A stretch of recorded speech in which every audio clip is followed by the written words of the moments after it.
Lektion 1: Gemeinsam den Wandel meistern.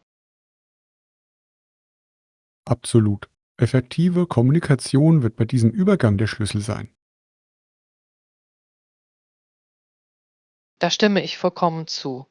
Eine klare Kommunikation kann Bedenken ausräumen und sicherstellen, dass alle auf dem gleichen Stand sind. Genau. Welche Strategien sollten wir Ihrer Meinung nach umsetzen? Zunächst einmal sind regelmäßige Updates unerlässlich. Wenn alle Beteiligten auf dem Laufenden gehalten werden, schafft das Vertrauen. Eine großartige Idee. Sie hilft, die Verbreitung von Fehlinformationen zu verhindern. Ja, wir könnten auch Fragerunden abhalten. Wenn die Teilnehmer Fragen stellen können, lassen sich Unklarheiten beseitigen.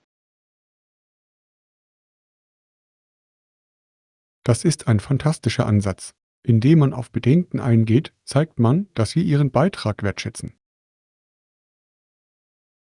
Hilf. Die Leute schätzen es, Teil des Gesprächs zu sein. Wie wäre es mit einem eigenen Kanal für Feedback? Ein Feedback-Kanal ist eine kluge Idee. Er bietet Raum für einen offenen Dialog. Außerdem fördert es die Beteiligung. Jeder sollte das Gefühl haben, dass seine Stimme zählt. Ganz genau. Transparenz kann in Zeiten des Wandels tatsächlich eine positive Atmosphäre fördern. Haben Sie sich schon Gedanken darüber gemacht, wie Sie mit möglichen Widerständen gegen diesen Übergang umgehen können? Ich glaube, Empathie ist entscheidend. Das Verständnis für die Sorgen der Menschen ermöglicht es uns, effektiv zu reagieren. Das ist ein wichtiger Punkt. Gefühle anzuerkennen kann helfen, Spannungen abzubauen. Tja, wir sollten auch die Vorteile des Übergangs hervorheben. Die Hervorhebung der positiven Aspekte kann Menschen sicherlich dazu motivieren, Veränderungen anzunehmen. Zusammenfassend lässt sich sagen, dass Kommunikation, Empathie und Transparenz unerlässlich sind. Einverstanden. Lasst uns einen klaren Plan ausarbeiten und ihn dem Team vorstellen. Lektion 2: Strategien für den Erfolg. Lassen Sie uns zunächst die Preise der Wettbewerber und die Marktnachfrage analysieren. Das klingt nach einem soliden Plan. Die Markt zu verstehen ist entscheidend. Haben Sie Daten über unsere Konkurrenten gesammelt? Ja, ich habe eine Liste ihrer Preise und wichtigsten Merkmale zusammengestellt. Ausgezeichnet. Welche Trends haben Sie bei der Preisgestaltung beobachtet? Die meisten bieten wettbewerbsfähige Preise, einige sind jedoch deutlich höher. Interessant. Die höheren Preise müssen ja mit einem Mehrwert einhergehen. Ja, wir müssen herausfinden, was uns von ihnen unterscheidet.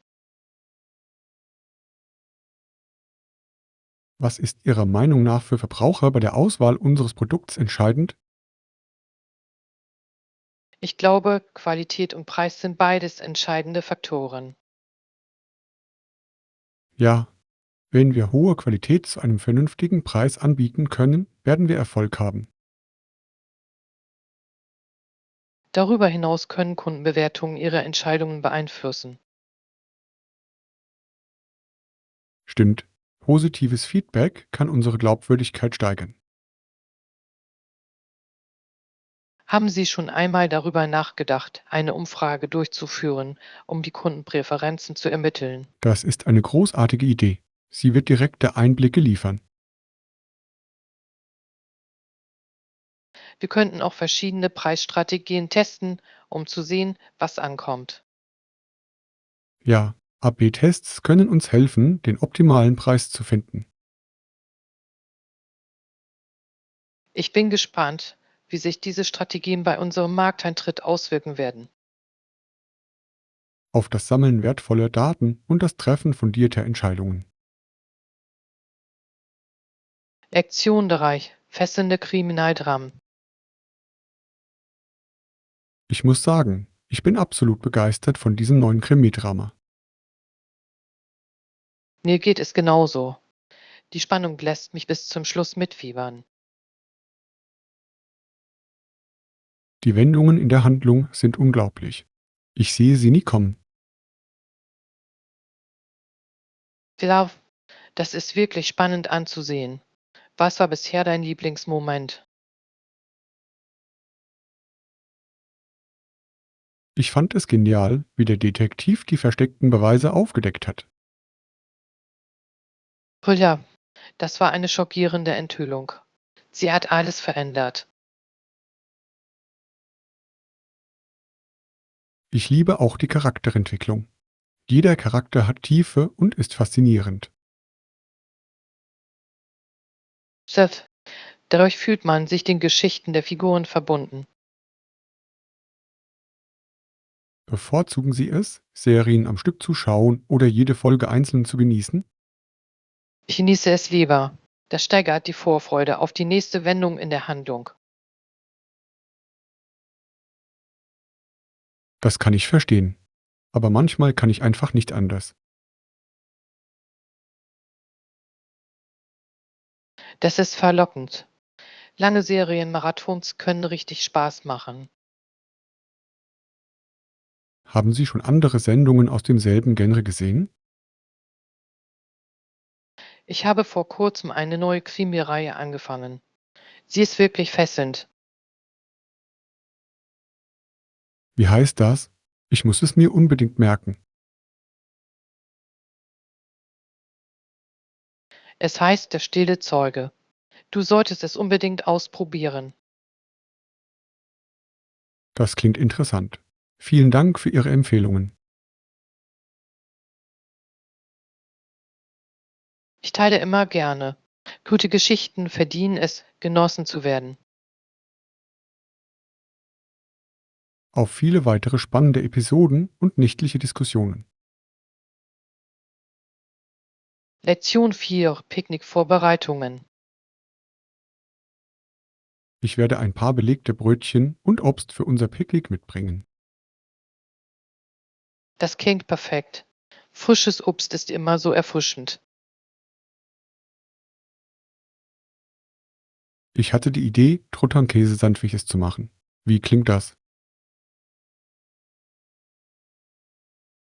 Fessel, ich bin ein großer Fan von Truthahn-Sandwiches.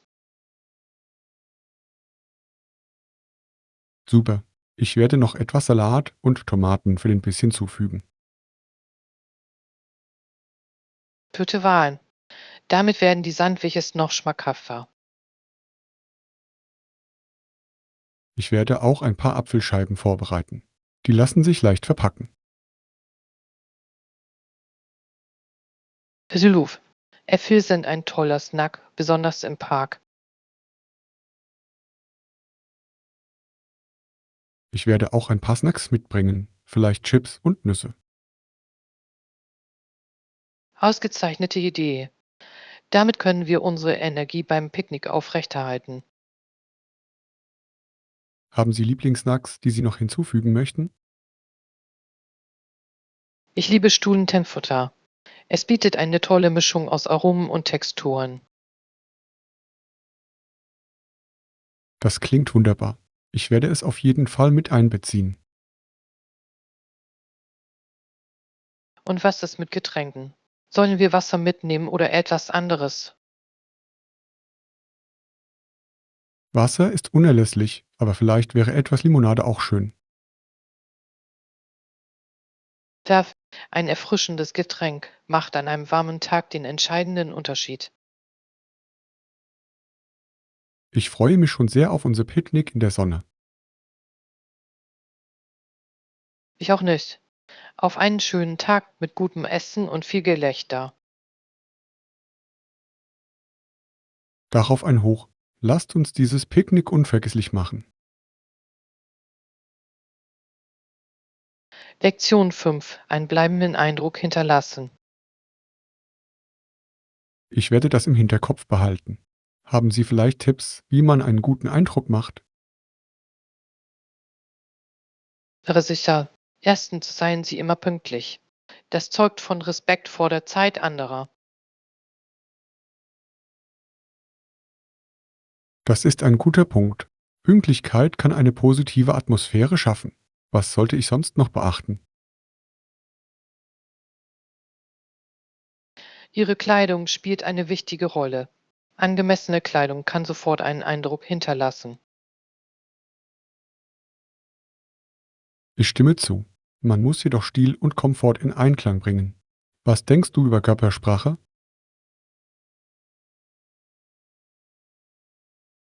Die Körpersprache ist entscheidend. Ein fester Händedruck und ein fester Blickkontakt können Selbstvertrauen vermitteln.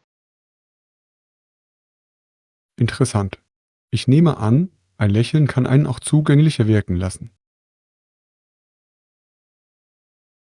Absolut. Ein herzliches Lächeln kann das Eis brechen und jegliche Spannung lösen. Und der Inhalt des Gesprächs? Welche Rolle spielt der? Tiefes Zuhören zeugt von echtem Interesse, was sehr ansprechend wirkt. Okay, Fragen zu stellen zeigt also, dass ich die Meinung des anderen wertschätze. Ganz genau. Es fördert einen offenen Dialog und schafft gegenseitigen Respekt. Ich verstehe. Humor kann die Stimmung auflockern und gleichzeitig die Formalität wahren. Richtig. In der Tat, ein geschmackvoller Witz kann einen unvergesslichen Moment schaffen, ohne Grenzen zu überschreiten.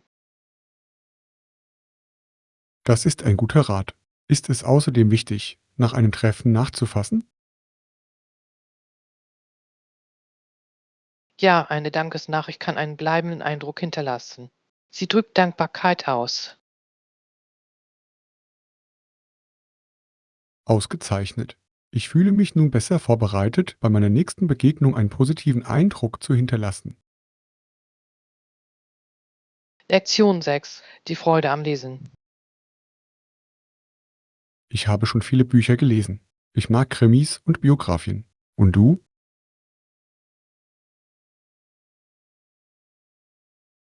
Ich mag diese Genres auch. Krimis halten mich oft in Atem.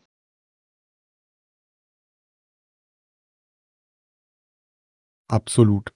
Ich liebe den Nervenkitzel, das Rätsel zu lösen, bevor es der Detektiv tut. Ist das nicht herrlich? Biografien bieten solch einen Einblick in das Leben und die Erfahrungen der Menschen.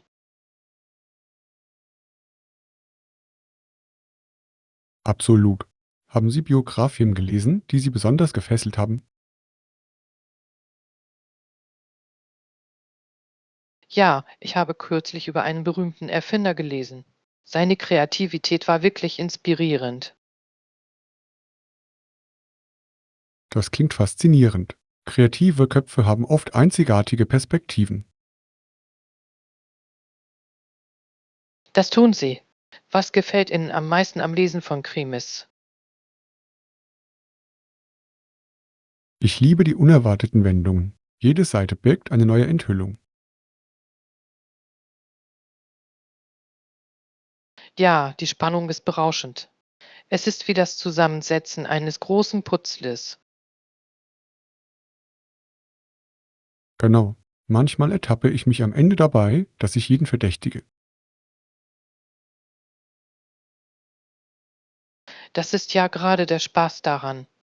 Hast du jemals das Ende richtig erraten? Selten. Die Autoren verstehen es meisterhaft, den Leser in die Irre zu führen. Wie sieht es bei Ihnen aus? Ich versuche oft, das Ergebnis vorherzusagen, bin aber meistens überrascht. Überraschungen können Freude bereiten. Bevorzugen Sie gedruckte Bücher oder E-Books? Ich liebe das Gefühl, ein richtiges Buch in den Händen zu halten. Der Geruch der Seiten trägt zum Erlebnis bei. Ich verstehe das vollkommen. Das Umblättern der Seiten hat etwas Besonderes. Das ist es ganz gewiss. Diesen ist wie Abenteuer erleben, ohne das Haus zu verlassen. Das ist eine wunderschöne Formulierung. Welches Buch würden Sie einem Krimi-Fan empfehlen? Verblendung könnte Ihnen gefallen. Es ist ein fesselndes Buch. Ich habe viel Gutes über das Buch gehört. Ich werde es mir auf jeden Fall ansehen. Lektion 7: Das perfekte Paar finden. Hallo, was führt Sie heute in den Schuhladen? Ich suche Ballerinas. Sie sollten bequem und gleichzeitig modisch sein. Das klingt herrlich. Suchen Sie eine bestimmte Farbe? Ich hatte an Schwarz gedacht, aber vielleicht sollte ich auch etwas Kräftiges in Betracht ziehen. Eine kräftige Farbe könnte Ihren Outfits eine fröhliche Note verleihen. Haben Sie schon mal an Rot oder Blau gedacht? An Blau habe ich noch gar nicht gedacht. Das könnte eine erfrischende Wahl sein. Blaue Ballerinas sind vielseitig. Sie passen sowohl zu Jeans als auch zu Kleidern. Seth, meinst du, ich sollte Komfort vor Stil stellen? Idealerweise sollte man ein Gleichgewicht finden. Komfort sollte niemals der Mode geopfert werden. Da stimme ich zu. Ich möchte unbeschwert laufen können, ohne dass mir Blasen den Tag verderben. Blasen sind der Feind. Hast du schon welche anprobiert?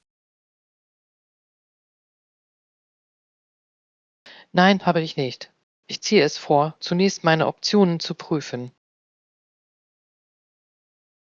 Kluge Wahl. Es ist ratsam, sich vor dem Kauf eines Paares umzusehen. Ja, ich möchte sicherstellen, dass sie gut passen und gut aussehen. Sie können auch die Mitarbeiter um Empfehlungen bitten. Sie haben oft wertvoll Tipps. Das ist eine gute Idee. Sie wissen vielleicht, welche Stile im Trend liegen. Ganz genau. Trends können beeinflussen, wie wir uns in unseren Schuhen fühlen. Es ist absolut wichtig, sich beim Tragen dieser Kleidungsstücke selbstbewusst zu fühlen. Selbstbewusstsein zieht Blicke auf sich. Haben Sie schon ein Paar Schuhe gefunden, das Ihnen besonders gefällt? Noch nicht, aber ich bin optimistisch. Es gibt so viele Möglichkeiten. Viel Spaß bei der Suche. Das perfekte Paar wartet oft darauf, entdeckt zu werden. Lektion 8: Achtsamkeit durch Meditation. Meditation hilft mir, im Hier und Jetzt zu bleiben und ruhig zu sein. Das ist toll. Eine weitere Technik, die ich entdeckt habe, ist tiefes Atmen. Tiefes Durchatmen, sagen Sie? Wie soll das denn funktionieren? Dabei geht es darum, langsam und tief durchzuatmen. Das beruhigt den Geist auf wunderbare Weise. Das klingt einfach, aber wirkungsvoll. Wie oft üben Sie das? Ich integriere es in meinen Alltag. Es hilft mir, Stress abzubauen. Das sollte ich mal ausprobieren, besonders an stressigen Tagen. Gibt es sonst noch Techniken, die Sie empfehlen können? Ja, Visualisierung kann auch dazu beitragen, einen ruhigen mentalen Zustand zu schaffen. Visualisierung, das klingt faszinierend. Erzählen Sie mir bitte mehr darüber. Stell dir einen friedlichen Ort vor. Es könnte ein Strand oder ein Wald sein. Ich kann es mir vorstellen. Das könnte die Entspannung ungemein fördern. Der, der Geist glaubt, was er sich vorstellt, und das kann sehr mächtig sein. Ich verstehe. Gibt es bestimmte Zeiten, die sich am besten für Meditation eignen? Der frühe Morgen ist ideal. Die Welt ist ruhig und der Geist ist frisch. Verstehe. Und wie sieht es nachts aus? Wäre das auch von Vorteil?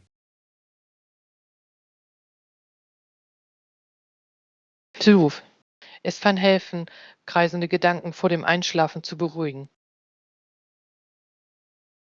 Das könnte ich gut gebrauchen.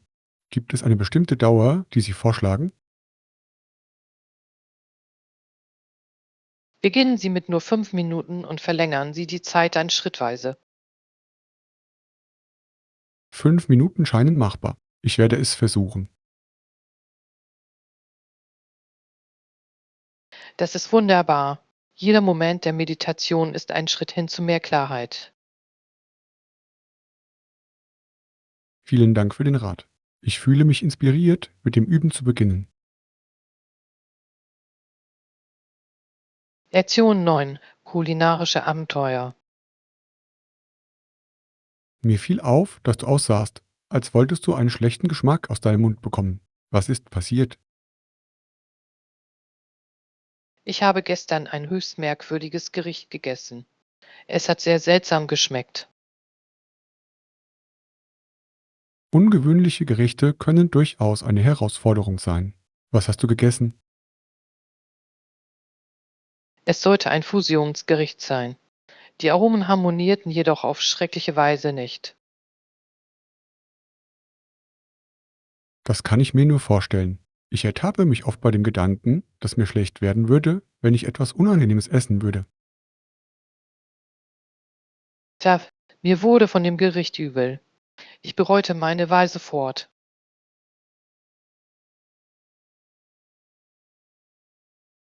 Haben Sie schon einmal etwas Abenteuerliches ausprobiert, das sich als fantastisch herausgestellt hat? Ich habe tatsächlich einmal Schnecken probiert. Ich war überrascht, wie lecker sie waren. Schnicken? Das ist aber gewagt. Ich habe mich noch nie getraut, sie zu probieren. Es klingt vielleicht etwas abschreckend, aber die Knoblauchbutter war einfach himmlisch. Ich werde meine Haltung überdenken. Vielleicht sollte ich meine Komfortzone verlassen. Ja, kulinarische Abenteuer können unvergesslich sein. Haben Sie schon Erfahrungen mit ungewöhnlichen Speisen gemacht? Ich habe einmal auf einem Food-Festival frittierte Insekten probiert. Es war seltsamerweise sehr lecker. Frittierte Insekten. Ich muss zugeben, das ist wirklich gewagt. Wie haben sie geschmeckt?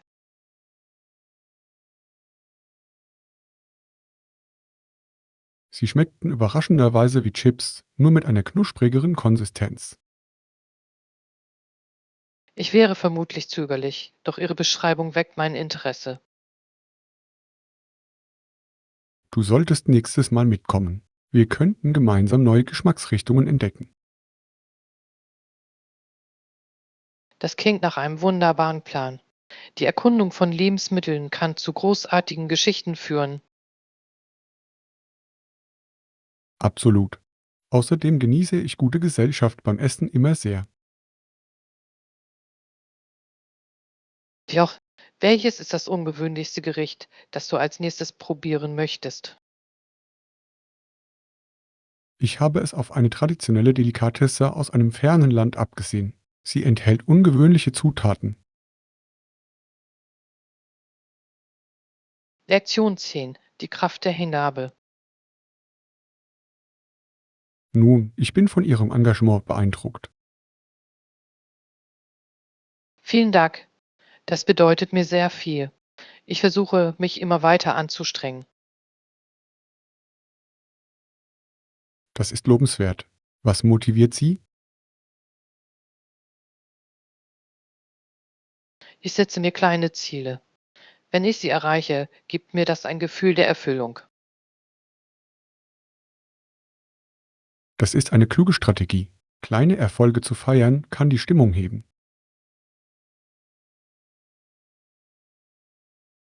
Ja, es fühlt sich lohnend an.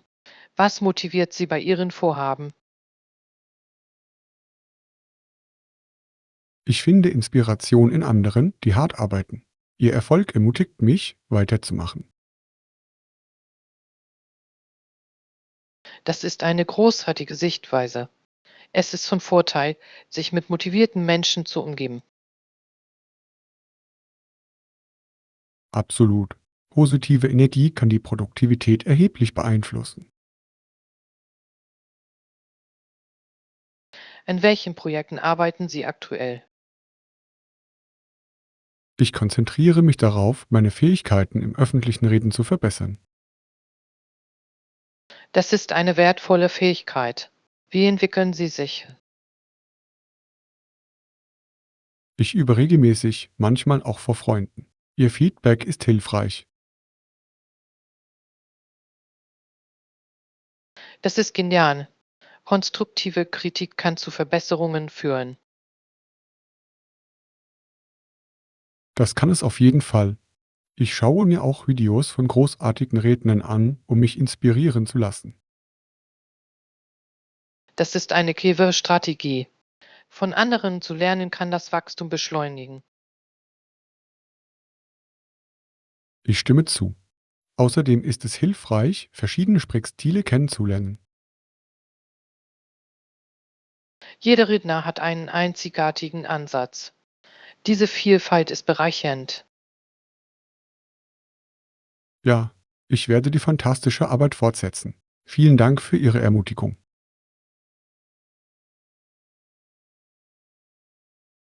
Lektion 11: Widerstand und Entschlossenheit. Ich habe kürzlich über unzumutbare Forderungen an das Land gelesen. Es ist ein faszinierendes Thema. Das ist faszinierend. Ich erinnere mich, dass die Barone beschlossen, diesen Forderungen zu widerstehen. Genau. Ihre Entscheidung markierte einen bedeutenden Wendepunkt in der Geschichte. Was hat die Barone zu einer solch gewagten Haltung bewogen? Sie hatten das Gefühl, ihre Rechte würden untergraben. Für sie war es eine Prinzipienfrage. Ich verstehe. Für seine Rechte einzustehen, kann zu großen Veränderungen führen. In der Tat, sie vereinten ihre Kräfte. Gemeinsam sind wir stark.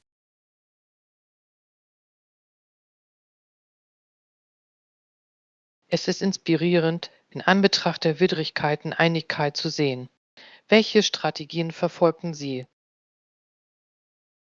Sie organisierten Proteste und Diskussionen. Sie konnten die öffentliche Unterstützung effektiv mobilisieren.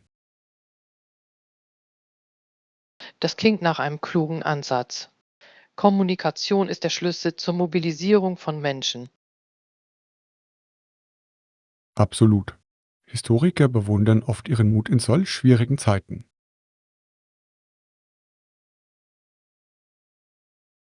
Mut ist von entscheidender Bedeutung, wenn man sich ungerechtfertigter Autorität entgegenstellt. Ja, und es kann in anderen Leidenschaft entfachen. Ihr Handeln inspirierte zukünftige Generationen. Ich stelle mir vor, dass die Debatten damals ziemlich hitzig waren.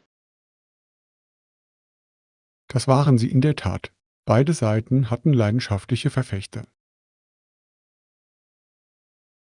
Das muss zu einigen faszinierenden politischen Diskussionen geführt haben. Absolut. Rivalität führt oft zu großartigen Dialogen und Entwicklungen. Ich frage mich, wie anders das Land ohne solchen Widerstand aussehen würde. Die Geschichte hätte einen ganz anderen Verlauf nehmen können. Ihr Mut prägte die zukünftige Regierungsführung. Lektion 12: Ein unerwarteter Besucher. Ich muss sagen, die Geschichte der Siedler ist wirklich faszinierend. Es gab Höhen und Tiefen, nicht wahr? In der Tat, vor allem in der Anfangszeit, als sie mit Pfeilen auf die Siedler schossen. Ein ziemlich herzlicher Empfang. Nehme ich an. Stellen Sie sich vor, man wird mit Pfeilen statt mit Kuchen begrüßt. Es ist ein ziemlich feindseliger Empfang, das gebe ich zu. Doch dann, eines Tages, tauchte ein freundlicher Inder namens Samust auf. Ah, ja, Samusud, der überraschende Botschafter des guten Willens. Sein Timing war perfekt.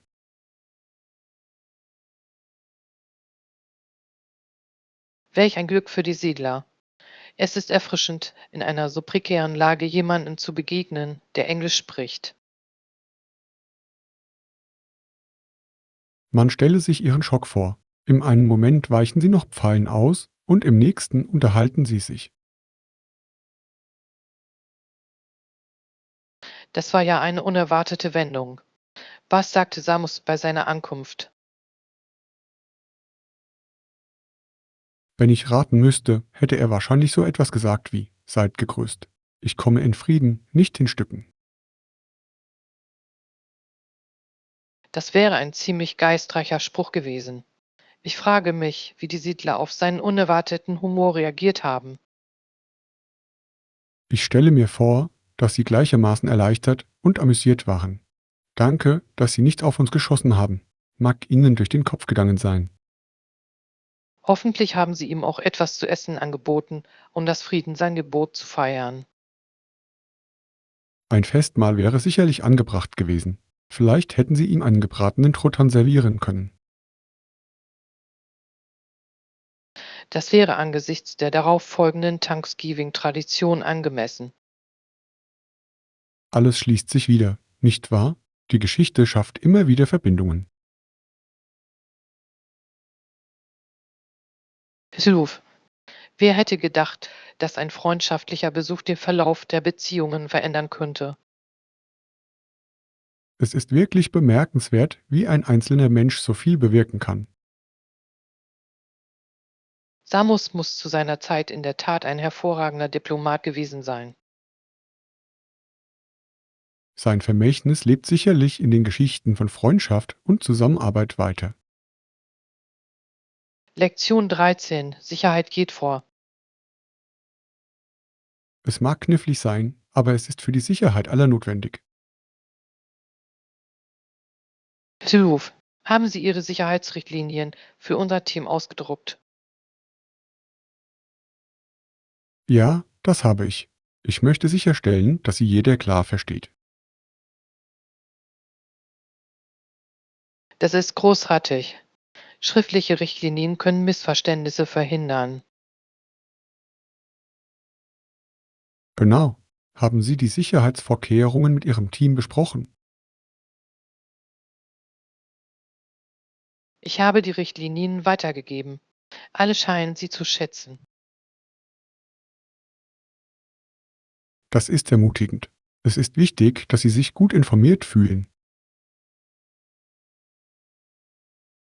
Ja, und ich habe sie auch ermutigt, Fragen zu stellen. Offene Kommunikation kann einen entscheidenden Unterschied machen. Hatten Sie irgendwelche Fragen? Einige taten es. Sie wollten wissen, wie man in Notfällen effektiv handelt. Das ist ein entscheidendes Thema. Notfallmaßnahmen müssen immer klar sein. Da stimme ich vollkommen zu. Wir haben letzte Woche eine Übungssimulation durchgeführt. Wie ist es gelaufen? Gab es irgendwelche Überraschungen? Überraschend gut. Alle haben begeistert mitgemacht und ich war beeindruckt. Das sind hervorragende Neuigkeiten. Regelmäßiges Üben gewährleistet optimale Vorbereitung. Ja, Sicherheit sollte man niemals auf die leichte Schulter nehmen. Ich bewundere Ihr Engagement für die Sicherheit des Teams. Vielen Dank. Es ist eine gemeinsame Verantwortung. Wir alle müssen unseren Beitrag leisten. In der Tat, ein sicheres Umfeld kommt allen Beteiligten zugute. Hilf. Wir sollten der Sicherheit auch weiterhin höchste Priorität in unseren Diskussionen einräumen. Ich freue mich darauf, unsere Abläufe weiter zu verbessern. Gemeinsam können wir etwas bewegen. Lektion 14, Bodefinder. Ich denke, Jeans und Pullover wären eine gute Wahl für dich. Das klingt nach einem Plan. Ein kuscheliger Pullover passt hervorragend zu einer guten Jeans. Genau. Außerdem hält es dich an kühlen Tagen warm. Stell dir einfach einen schönen Oversize-Pullover mit einer eng anliegenden Jeans vor. Perfekt. Oh, absolut. Es schafft die perfekte Balance zwischen Stil und Komfort. Apropos Komfort, haben Sie hier irgendwelche guten Geschäfte gefunden? Ich habe um die Ecke einen Laden entdeckt. Die haben einzigartige Mode. Das muss ich mir unbedingt ansehen. Einzigartige Stücke verleihen jedem Outfit das gewisse Etwas. Stimmt's? Lasst uns weiter forschen. Wer weiß, welche Schätze wir finden werden. Einverstanden. Ich bin gespannt, was der nächste Laden zu bieten hat. Vielleicht haben sie auch ein paar Accessoires, um unsere Outfits aufzuwerten. Accessoires können den Unterschied ausmachen. Ein schöner Schal kann umwerfend aussehen. Absolut. Und Hüte eignen sich hervorragend, um jedem Look eine persönliche Note zu verleihen. Ich liebe Hüte, habe aber manchmal Schwierigkeiten, die richtige Größe zu finden. Den richtigen Hut zu finden, kann knifflig sein. Er muss zu ihrer Gesichtsform passen. Set, ich werde ein paar anprobieren, wenn ich interessante sehe. Ganz im Sinne des Wortes. Kleidung anzuprobieren macht die Hälfte des Vergnügens beim Einkaufen aus. Tja, außerdem macht es mir Spaß, nebenbei Modetipps zu geben. Wir freuen uns immer über Ihren Rat. Wollen wir nun in den nächsten Laden gehen? Lektion 15, den Morgen annehmen. Ich finde, dass frühes Aufstehen mir hilft, positiv in den Tag zu starten. Das ist eine ausgezeichnete Angewohnheit. Wie verbringen Sie normalerweise diese frühen Morgenstunden? Ich nehme mir üblicherweise etwas Zeit für Meditation und genieße ein ruhiges Frühstück. Meditation ist eine hervorragende Möglichkeit, zur Ruhe zu kommen. Hast du eine bestimmte Routine? Ja, ich sitze dann etwa 10 Minuten lang still da. Das sorgt für eine friedliche Stimmung für den Tag. Das klingt wunderbar. Mir fällt es oft schwer, morgens ruhige Momente zu finden. Das kann eine Herausforderung sein. Haben Sie schon mal versucht, etwas früher aufzustehen? Ich habe es in Erwägung gezogen. Allerdings bin ich von Natur aus kein Morgenmensch. Ich verstehe. Vielleicht würde es helfen, einfach 10 oder 15 Minuten früher einzufangen. Das klingt machbar. Ich könnte die Zeit zum Dehnen oder Lesen nutzen. Beides sind hervorragende Optionen. Dehnübungen können den Körper wunderbar beleben. Tja, nach einem ausgiebigen Dehnen fühle ich mich immer viel energiegeladener. Genau. Eine Morgenroutine kann so einfach oder so umfangreich sein, wie man möchte. Der Stimme zu. Kleine Veränderungen können zu einem positiveren Start führen. Das stimmt. Außerdem kann ein gutes Frühstück Energie für den ganzen Tag liefern. Was essen Sie normalerweise zum Frühstück? Ich esse gerne Haferflocken mit Früchten und Nüssen. Davon werde ich satt. Das klingt gesund und lecker. Das probiere ich vielleicht mal. Bitte tun Sie das. Ein achtsamer Start in den Tag kann insgesamt zu besseren Entscheidungen führen. Du hast mich inspiriert. Ich glaube, ich werde mir morgen den Wecker früher stellen.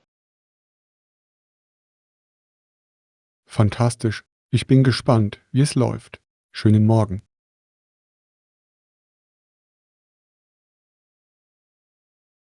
Lektion 16. Winterabenteuer. Ihnen gefiel die Kälte, nicht wahr? Das Wetter war ja richtig erfrischend.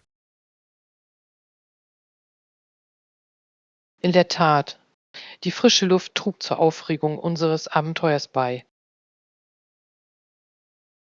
Ich erinnere mich, dass der Höhepunkt die Begegnung mit den Panda-Bären war. Was für ein wunderbares Erlebnis. Tja, sie waren so verspielt. Ich hätte ihnen stundenlang zusehen können. Ihre Späße waren bezaubernd. Es war eine wahre Freude, sie aus der Nähe zu sehen. Eine Freundin von mir kaufte sich einen Plüschpanda, um sich an das Erlebnis zu erinnern. Ein Panda-Spielzeug? Das klingt ja entzückend. Sieht er den echten Pandas ähnlich? Ja, das tut es. Das Spielzeug hat das gleiche schwarz-weiße Muster. Es ist wirklich niedlich. Das kann ich mir vorstellen. Würdest du dir auch eins kaufen? Das könnte ich mir vorstellen. Es wäre eine schöne Erinnerung an unsere Reise. Außerdem könnte es uns an unsere schönen Erlebnisse in der Kälte erinnern. Ja, jedes Mal, wenn ich es ansehe, erinnere ich mich an diesen Nachmittag mit den Pandas. Diese Erinnerungen sind unbezahlbar. Hast du während der Reise viele Fotos gemacht? Ich habe unzählige Fotos gemacht. Jedes einzelne erzählt eine andere Geschichte. Das klingt nach einer fantastischen Möglichkeit, das Abenteuer noch einmal zu erleben. Das stimmt wirklich. Ich teile sie sehr gerne mit Freunden und Familie. Freunde lieben Reisegeschichten, besonders solche über Begegnungen mit Pandas. Da alle scheinen von diesen majestätischen Geschöpfen fasziniert zu sein. Das sind sie ganz bestimmt. Ich freue mich schon auf unser nächstes gemeinsames Abenteuer. Lektion 17. Positivität einnehmen. Es ist wichtig, Herausforderungen zu meistern. Das ist ermutigend. Wie kann man Ihrer Meinung nach motiviert bleiben? Ich glaube, dass das Setzen kleiner Ziele einen großen Unterschied machen kann. Das leuchtet ein. Das Erreichen kleiner Meilensteine kann das Selbstvertrauen stärken. Genau, das erzeugt Dynamik. Sind Sie in letzter Zeit auf irgendwelche Herausforderungen gestoßen? Ich habe Schwierigkeiten mit dem Zeitmanagement. Das kennen viele. Wie gedenken Sie, das Problem anzugehen? Ich beabsichtige, einen Zeitplan zu erstellen, um meine Aufgaben zu priorisieren. Das klingt nach einem soliden Plan. Ein strukturierter Ansatz kann Stress abbauen. Ja, ich denke, es wird helfen. Ich werde mir jetzt keine allzu großen Sorgen mehr machen. Ganz nach diesem Motto. Sich Sorgen zu machen, verkompliziert die Dinge oft unnötig. Da stimme ich zu. Der Fokus auf Lösungen statt auf Probleme ist entscheidend. Welche anderen Techniken nutzen Sie, um eine positive Einstellung zu bewahren? Ich übe mich täglich in Dankbarkeit. Das verändert meine Sichtweise grundlegend. Dankbarkeit ist ein mächtiges Werkzeug. Sie kann einem helfen, die kleinen Dinge wertzuschätzen. Hilf. Es erinnert mich daran, was wirklich zählt. Haben Sie Ihre Dankbarkeitspraxis schon mit anderen geteilt? Ich habe Freunde dazu ermutigt, es auszuprobieren, und sie fanden es hilfreich. Das ist wunderbar. Positivität kann ansteckend sein. Da, das stimmt. Gegenseitige Ermutigung erleichtert den Weg. Gemeinsam können wir mehr Menschen dazu inspirieren, Positivität zu leben. Lektion 18. Komfortables Wohnen. Mir ist bekannt, dass jedes Zimmer über ein Thermostat zur Temperaturregelung verfügt. Das ist eine hervorragende Funktion. Sie ermöglicht die individuelle Anpassung des Komfortniveaus. Genau. Das bedeutet, dass Sie die Temperatur nach Ihren Wünschen anpassen können. Ich kann mir ein Leben ohne eines nicht vorstellen. Sonst ist es ziemlich unangenehm.